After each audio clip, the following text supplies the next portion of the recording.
Coucou les passionnés, c'est Tony, j'espère que vous allez bien.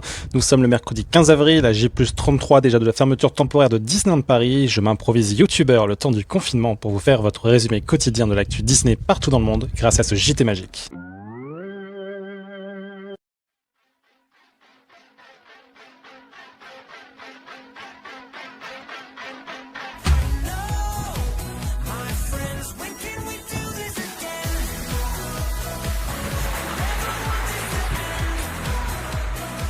Heureusement que ce calendrier magique m'a permis de changer le jour, sinon on serait resté bloqué à la date d'hier à tout jamais. Ça aurait été dommage, même si on ne connaît pas encore la date de réouverture de Disneyland Paris, après la mi-juillet en tout cas. Chaque jour qui passe est un jour de moins à attendre avant de revivre la magie Disney sur site.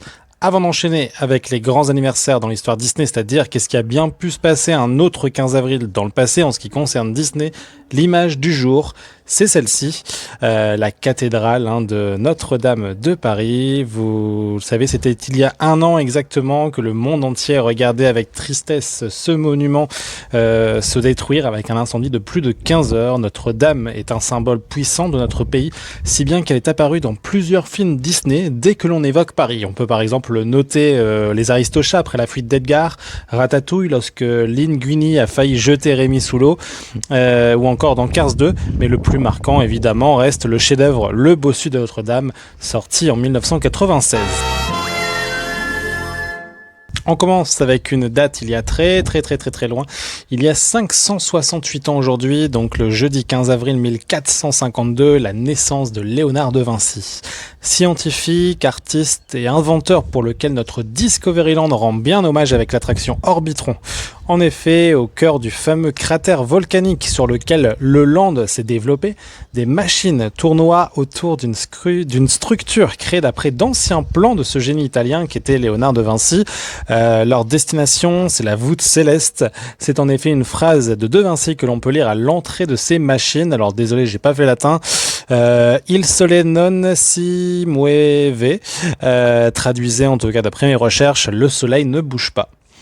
Il y a 61 ans aujourd'hui, donc bien après, le mercredi 15 avril 1959, c'était la naissance de Emma Thompson. Elle a joué dans de nombreux films comme Sybil Trelawney dans la saga Harry Potter, le personnage titre de Nanny McPhee ou encore l'agent O dans Men in Black, mais elle est surtout connue de Disney pour avoir incarné l'auteur Pamela Travers dans le film Dans l'ombre de Marie, inspiré donc de l'auteur de Mary Poppins. Il y a 56 ans aujourd'hui, le mercredi 15 avril 1964, l'objectif était de créer Disney World avec la première mission acquérir les terres. L'avocat Robert Foster quittait alors New York pour la Floride. Il aura pour mission de représenter juridiquement Disney et en acheter des terres à Orlando pour Magic Kingdom qui ouvrira donc le 1er octobre 1971, donc 6 ans plus tard. Et cette date aussi, il y a 47 ans, le dimanche 15 avril 1973, l'ouverture de l'attraction The Walt Disney Story à Magic Kingdom, donc à Walt Disney World en Floride. J'en ai d'ailleurs tiré le portrait dernièrement dans une précédente émission. Comme d'habitude, j'en profite pour vous le dire, pour ceux qui n'auraient peut-être pas remarqué, je vous mets de toute façon tout un tas de liens dans la description de la page YouTube de cette vidéo, dans une rubrique En savoir plus. Je vous indiquerai alors le lien de la vidéo concernée, la vidéo coupée avec uniquement ce passage pour faciliter la tâche bien entendu et pas de l'émission complète. Cette date aussi, il y a 45 ans aujourd'hui, le mardi 15 avril 1975, c'était la fermeture de l'attraction Flying to the Moon au Magic Kingdom, donc à Disney World également, pour devenir Mission to Mars dès le 7 juin de la même année. Et il y a 41 ans naissait Luke Evans, le dimanche 15 avril 1979, alias Gaston, dans La Belle et la Bête, pour le film Live, comme par hasard. Le même jour que Belle, ou presque en tout cas. Voilà, belle transition justement, sans mauvais jeu de mots, car c'était également il y a 30 ans exactement, le dimanche 15 avril aussi, 1990, que naissait l'actrice Emma Watson, et c'était à Paris. Surtout connue en tant qu'Hermione Granger dans la saga Warner Bros. Harry Potter. Elle fait désormais partie de la grande famille Disney depuis sa magnifique interprétation live de La Belle et la Bête, sortie en 2017. Effectivement, pour ceux qui ne le savaient pas, cette grande actrice est la fille d'un couple d'avocats britanniques qui exerce en France. Elle y a alors passé les 5 premières années de sa vie puisqu'elle est née dans le Marais à Paris. Entre deux, il s'est passé aussi quelque chose de très important, vous l'avez certainement vu passer sur les réseaux sociaux aujourd'hui, c'est un anniversaire de parc, parce qu'il y a 37 ans exactement aujourd'hui, le vendredi 15 avril 1983, c'était l'ouverture de Tokyo Disneyland, donc au Japon. C'est le premier parc Disney construit en dehors des États-Unis. Il s'inspire de Magic Kingdom et a pour château celui de Cendrillon, qui est la copie conforme de celui de Walt Disney World en Floride. Un élément particulier, c'est l'absence d'un train qui ceinture le parc. Celui-ci ne fait le tour que d'Adventureland et de Westernland. Le parc à thème a 29 attractions, dont 3 montagnes russes et 6 attractions aquatiques. Le complexe accueillera d'ailleurs un second parc en 2001, Tokyo Disney Sea. On y fait une petite parenthèse d'ailleurs, celui-ci est composé non pas de land mais de 7 ports évoquant les pays maritimes les plus riches dans l'imaginaire des Japonais, à savoir l'Arabie, l'Italie ou encore les jungles d'Amérique centrale. Pour revenir au premier parc, il a également pour particularité de ne pas avoir de Main Street USA. Et oui, en lieu et place, vous aurez World Bazaar, une immense colonnade surmontée par une verrière qui recouvre la rue. La raison est simple, il a fallu s'adapter au climat qui cause parfois aux Japonais des problèmes de neige abondante et dangereuse pour la circulation en plein air. On retrouve sinon sur ce parc toujours Adventureland, Westerland aussi qui est la version japonaise de Frontierland, seul le nom a changé, on retrouve les attractions classiques. Vous avez aussi Critter Country qui accueille notamment Splash Mountain et une croisière de canoë autour de l'île de Tom Sawyer, sans oublier Fantasyland. Vous aurez aussi Toontown à l'identique de celui de Disneyland en Californie, et Tomorrowland qui est surtout inspiré de celui de Magic Kingdom, donc à Disney World en Floride également. Le parc devra fermer aussi le 11 mars 2011 suite aux catastrophes naturelles qui se sont déroulées dans le pays, et réouvrira le jour de son 28e anniversaire, donc il y a 9 ans exactement aujourd'hui, le 15 avril 2011. En parlant justement des 15 avril, c'est un peu redondant parce que il s'agrandira notamment avec des grandes dates anniversaires. On peut notamment par exemple noter pour ses 23 ans le 15 avril 96 l'ouverture de Mickey's Town Town avec notamment Roger Rabbit's Cart Town Spin, et un an plus tard exactement l'ouverture de Micro Adventures, et en 2004 pour ses 31 ans l'ouverture de Buzz Lightyear's Astro Blaster. Il s'en est passé des choses un 15 avril, dis donc. D'ailleurs, il y a 13 ans, le dimanche 15 avril 2007, c'était le début de la comédie musicale Tarzan aux Pays-Bas. Et il y a 4 ans, la sortie aux États-Unis du Livre de la Jungle dans sa dernière version. C'était le vendredi 15 avril 2016. Tout de suite, le traditionnel message d'un passionné aujourd'hui, une passionnée, Camille. C'est à toi, Camille. Bonjour, je m'appelle Camille. Mon plus beau souvenir Disney, c'est le signature que ma tati et mon tonton m'ont offert pour mon anniversaire. C'était vraiment super. Il y a Mickey et Rafiki qui sont venus nous voir quand on a mangé.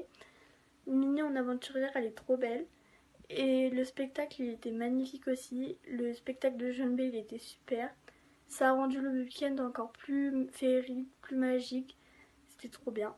Merci beaucoup Camille, effectivement les packs spéciaux sont souvent de grande qualité, quoi qu'on en pense et qu'on en dise au niveau des prix, et je suis très content que tu aies pu vivre cette très belle expérience.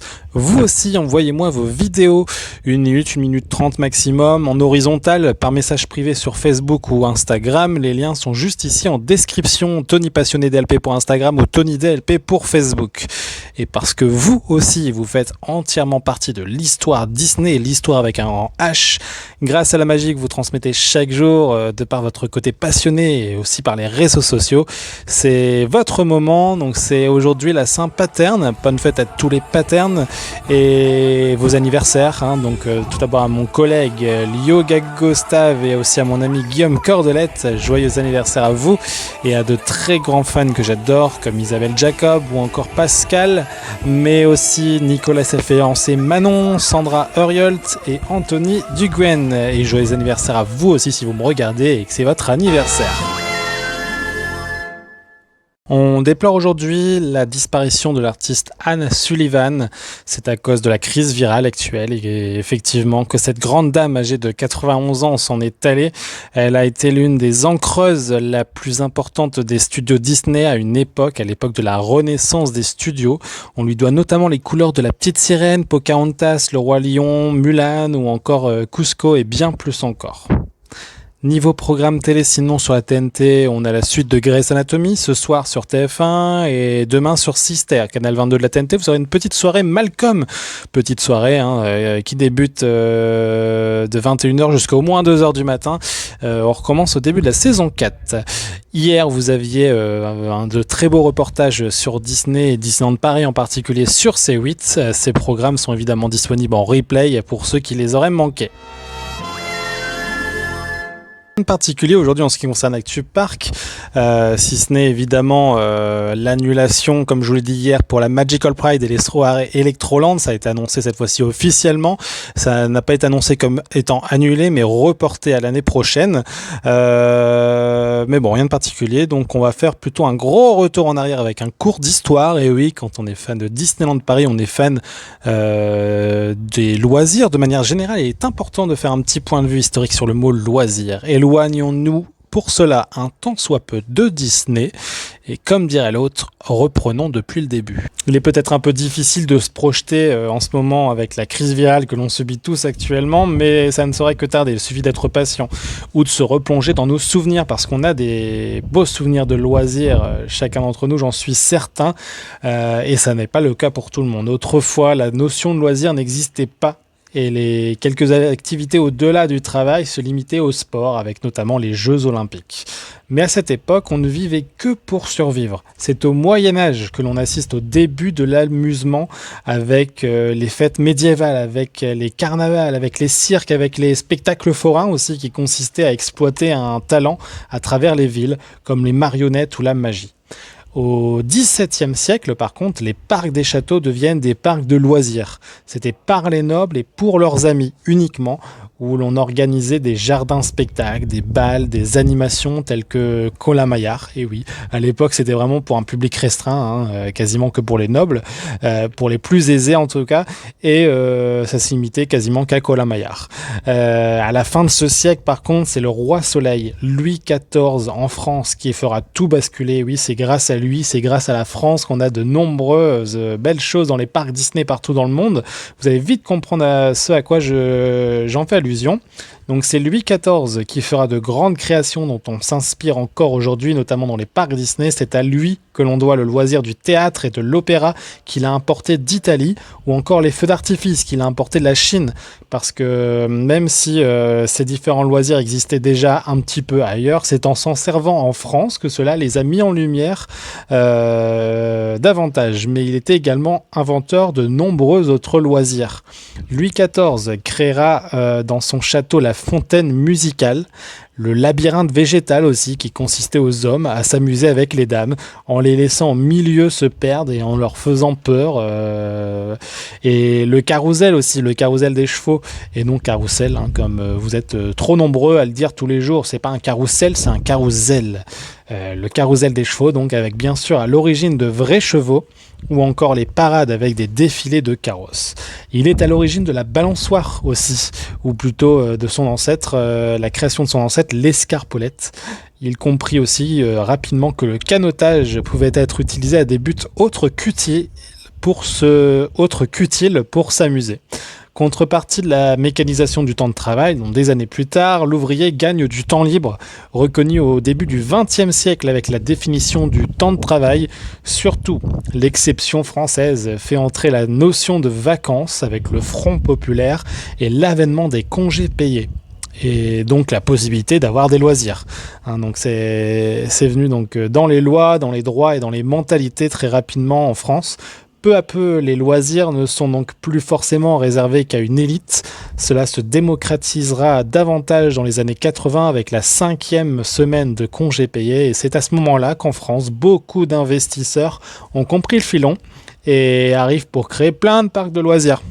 Comme Mirapolis d'ailleurs en 1987. Et là, celui-ci n'aura duré qu'1 an. Il y avait des concepts mal définis, une fréquentation surestimée.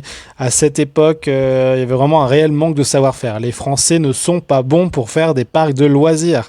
À cette époque, en tout cas. Arriveront ensuite les Américains avec Euro Disney en 92, qui créeront une marque importante dans l'histoire des loisirs en France et fera du pays ce qu'il est aujourd'hui, le leader européen sur le secteur des parcs de loisirs, avec plus de 350 parcs et plus de 30 millions de visiteurs chaque année. Merci à tous d'avoir suivi votre JT Magique quotidien. On se retrouve demain pour une nouvelle émission. N'oubliez pas de vous abonner sur la chaîne YouTube Tony DLP et à suivre également les aventures du petit Tigrou juste ici, le petit Tigrou voyageur. Les liens sont en description. Tigrou voyageur tout simplement sur Instagram ou sur Facebook, les aventures de Tigrou voyageur. Plein de bisous à vous tous les amis. À demain. Ciao.